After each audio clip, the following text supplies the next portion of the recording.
Bismillahirrahmanirrahim. Tabung bukan sembarang tabung. Tabung meletus di rumah Ibu Ratu. Terima kasih yang sudah bergabung. Assalamualaikum warahmatullahi wabarakatuh. Bismillahirrahmanirrahim. Innalhamdulillah wassalatu ala rasulillah amma ba'd. Allah Ta'ala fi kitabil karim. A'udzu billahi minasyaitonir rajim. Ya ayyuhalladzina amanu kutiba alaikumusiyam kama kutiba alal ladzina min qablikum la'allakum tattaqun. Al-ayat. Adik-adik mahasiswa yang saya cintai dimanapun Anda berada, pada pertemuan kali ini saya akan menjelaskan tentang materi kita tentang puasa. Apa sih puasa? Lalu apa gunanya puasa? Kapan mulai diwajibkan puasa? Adik-adik yang saya hormati, puasa secara bahasa artinya adalah al-imsaku. Jadi secara bahasa puasa itu adalah menahan diri kita untuk tidak makan, tidak minum, dan yang lain. Sedangkan secara istilah yang disebut dengan puasa adalah al-imsaku anil muftirati minal masyrubati wal mat'umat minal fajr ilal maghrib.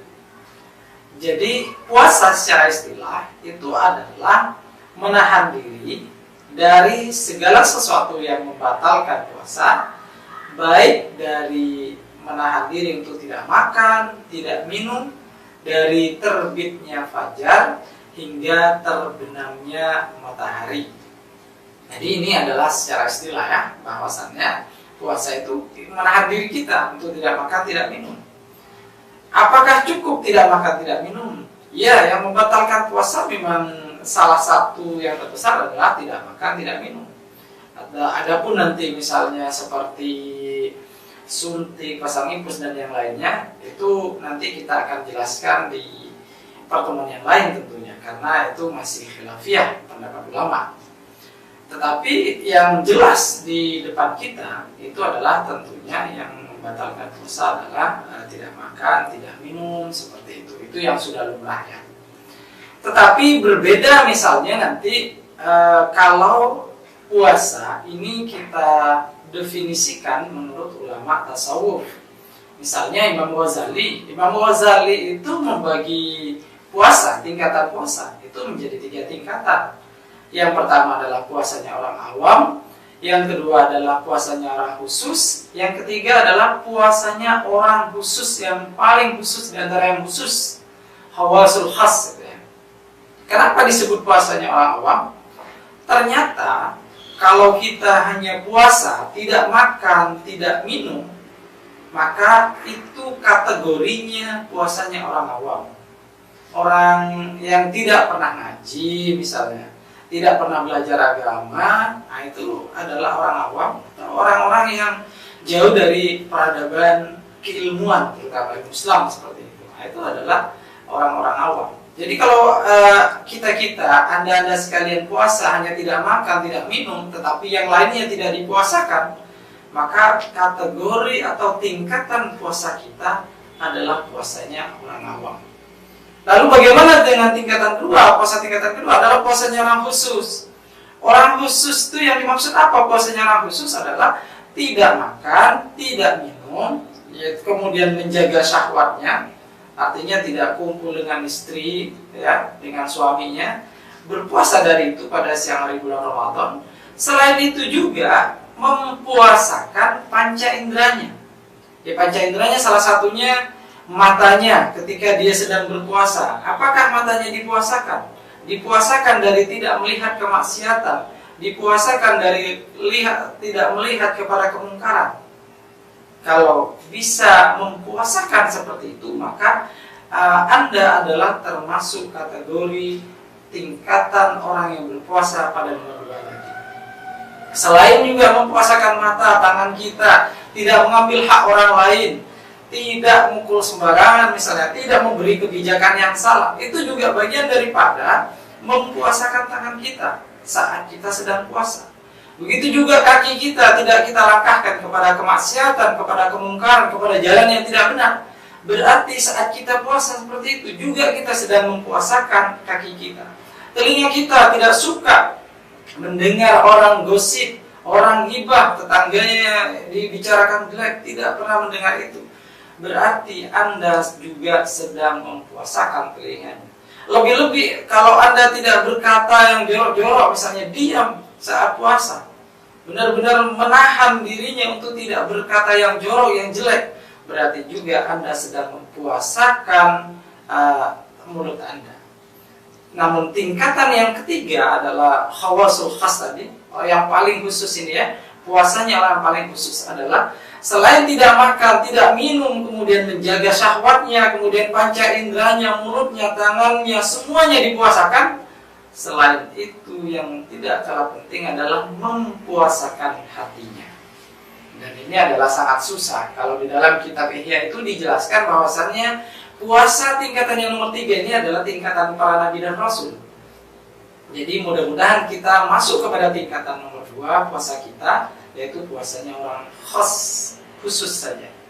Jadi, kalau tidak mampu untuk kepada tingkatan yang nomor 3 tadi, daripada puasa kita yang berada di tingkatan nomor 1 tadi, puasanya orang awam. Kita hanya dapat capek saja, dapat haus saja. Makanya benar apa yang disampaikan oleh Rasulullah, kamin shaimin laisa lahu min siyamihi illa al-ju' wal 'atas. Betapa banyak orang yang berpuasa tetapi dia tidak dapat pahala dari puasanya tersebut, kecuali yang ia dapat adalah haus, dahaga, lapar. Kenapa? Tidak lain karena saat dia sedang berpuasa, dia tidak mempuasakan seluruh anggota tubuhnya. Hatinya dia tidak puasakan. Ternyata dia tidak makan memang, tidak minum, dia tidak melampiaskan syahwatnya memang, tapi ternyata tangannya tidak puasa, mulutnya tidak puasa, telinganya tidak puasa.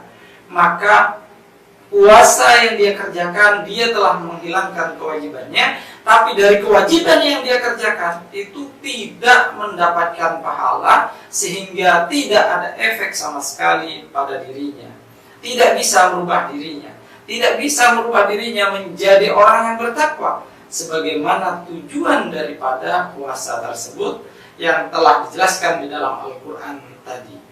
La'allakum tattaqun, yakni supaya kalian bertakwa. Bertakwa dengan artian apa? Al-imtitsalu bi awamirihi wajtinabu bi nawahihi. Artinya takwa itu adalah mengerjakan apa yang diperintahkan dan menjauhi apa yang dilarangnya. Kalau ternyata kita sudah puasa, sudah mengerjakan puasa selama 1 bulan penuh, tetapi ternyata pekerjaan kita masih suka menggunjing, dengki kepada orang lain, suka mengambil hak orang lain, kebijakan yang tidak pro kepada rakyat, kepada agama, kepada negara ternyata dia kerjakan, berarti selama Ramadan dia berpuasa, melakukan ibadah-ibadah yang lainnya, itu tidak berefek sama sekali pada dirinya. Itu hanya kamuflase bagi dirinya. Bisa jadi dia berpuasa ya bukan karena untuk mendapatkan pahala, bukan karena untuk mendapatkan ridho dari Allah, tapi justru tujuannya lain, untuk ria atau pamer, atau untuk mencari popularitas misalnya. Maka ibadah yang dilakukan tadi itu tidak berefek sama sekali. Padahal tujuan daripada puasa itu adalah untuk membentuk diri kita menjadi orang yang bertakwa. Orang yang bertakwa adalah orang yang paling beruntung. Bagaimana Allah Subhanahu wa taala menegaskan itu? Inna aqrabakum 'indallahi atqakum. Sungguhnya orang yang paling mulia di sisi Allah kelak adalah orang yang bertakwa. Makanya puasa itu diwajibkan bagi kita agar kita bertakwa. Apakah hanya diwajibkan kepada umatnya Nabi Muhammad SAW? Tidak. Tapi umat-umat terdahulu juga diwajibkan untuk berpuasa. Bahkan lebih banyak daripada kita, dari umat Islam puasanya. Makanya di ayat Al-Quran tadi dijelaskan, ya ayyuhalladzina amanu, hai orang-orang yang beriman, kutiba alaikumusiyam, diwajibkan bagi kalian berpuasa, kama kutiba alal ladzina min qablikum la'allakum tattaqun, sebagaimana diwajibkan kepada orang-orang atau kaum-kaum sebelum kalian agar kalian bertakwa, agar kita itu bertakwa, makanya diwajibkan berpuasa seperti itu. Tapi kapan mulai diwajibkan puasa Ramadan? Tentu puasa bulan Ramadan itu berbeda dengan puasanya nabi-nabi terdahulu, umat-umat terdahulu. Sehingga Ramadan atau puasa Ramadan itu disyariatkan bagi umat Islam itu adalah pada tahun kedua Hijriah. Bersamaan juga dengan diwajibkan atau disyariatkan puasa Ramadan ini adalah kewajiban membayar zakat fitrah, yakni pada kedua Hijriah, pada tahun kedua Hijriah. Tujuannya apa sih puasa sebenarnya? Kalau tadi tujuan la'allakum tattaqun, agar bertakwa, itu tentu tujuannya itu adalah untuk rohani kita. Tapi bagaimana kita bisa melihat tujuan puasa, diwajibkan puasa bagi kita, tujuan untuk kesehatan kita? Tentu ini juga banyak manfaatnya bagi kesehatan kita. Bahkan Rasulullah SAW bersabda, "Sumu tasihhu, berpuasalah kalian, maka kalian akan sehat." Oleh sebab itu, maka kalau kita ingin sehat jasmani, rohani kita, pikiran kita, maka banyak-banyaklah kita berpuasa. Apalagi kalau kita udah yakin apa yang disampaikan oleh Rasulullah pasti benar, maka banyak-banyaklah berpuasa supaya badan kita sehat. Artinya puasa kita lakukan itu akan berdampak kepada jasmani dan rohani. Jasmani tentu akan sehat jiwa dan raga kita ketika kita sering berpuasa. Lemak-lemak akan terbakar di situ ya.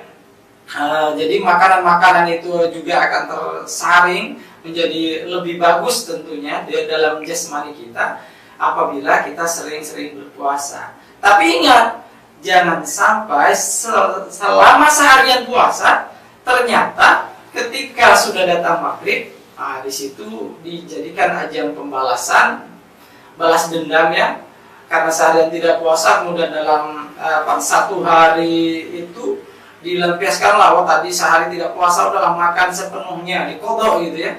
Itu juga tidak boleh. Kenapa? Justru di situ tidak ada efek nanti kepada puasanya, karena sejatinya kita diwajibkan oleh Allah untuk berpuasa adalah untuk menyehatkan badan kita, selain rohani kita tadi itu sehat. Oleh sebab itu, adik-adik sekalian dimanapun adik-adik berada, maka usahakan kita selalu berpuasa, kita lakukan kewajiban kita, perintah Ramadan yang Allah perintahkan kepada kita itu kita lakukan dengan baik, kita lakukan dengan benar, sesuai dengan apa yang telah diperintahkan oleh Allah dan Rasul-Nya. Maka tentu dari situ kita harus banyak belajar apa yang menjadi rukun puasa, apa yang menjadi syarat puasa, kemudian apa-apa yang membatalkan puasa, itu harus kita pelajari. Jangan sampai kita sehari berpuasa ternyata batal puasa tidak tahu, malah rokokan misalnya, karena tidak ada bentuknya misalnya yang masuk ke dalam mulut, ternyata dia rokokan gitu ya, karena angin saja yang masuk dianggapnya tidak batal. Nah ini perlu belajar. Ternyata dia karena kehausan, ternyata dia mandi ke sungai, berendam di situ setengah jam dalam sungai, mati setelah itu ya. Berendam lama-lama di situ supaya dingin. Nah itu juga perlu dipelajari oleh adik-adik sekalian. Apa yang dilarang, apa yang makruh untuk dikerjakan saat Ramadan, itu juga perlu kita pelajari. Agar apa? Agar puasa kita yang kita lakukan selama 1 bulan penuh itu bisa merubah diri kita, berdampak positif bagi diri kita, sehingga setelah bulan Ramadan berlalu, maka hikmahnya adalah bisa menyehatkan jasmani kita, fisik kita kuat, rohani kita kuat. Kalau demikian, maka tentu kita termasuk kepada orang yang Allah sangat cintai. Kenapa? Karena Allah itu mencintai orang mukmin yang kuat dibandingkan orang mukmin yang dhaif. Oleh sebab itu, kalau ingin sehat jasmani dan rohani, maka banyak-banyaklah berpuasa. Terutama adik-adik yang masih mahasiswa, belum berkeluarga, maka banyak-banyaklah berpuasa. Karena salah satu manfaat puasa itu bisa menahan gejolak amarah nafsu yang ada di dalam diri adik-adik sekalian. Mungkin ini saja dari saya pada pertemuan kali ini. Kalau ada kata yang salah, saya mohon maaf yang sebesar-besarnya. Akhir kalam, wallahul muwaffiq ila aqwamit thoriq. Assalamualaikum warahmatullahi wabarakatuh.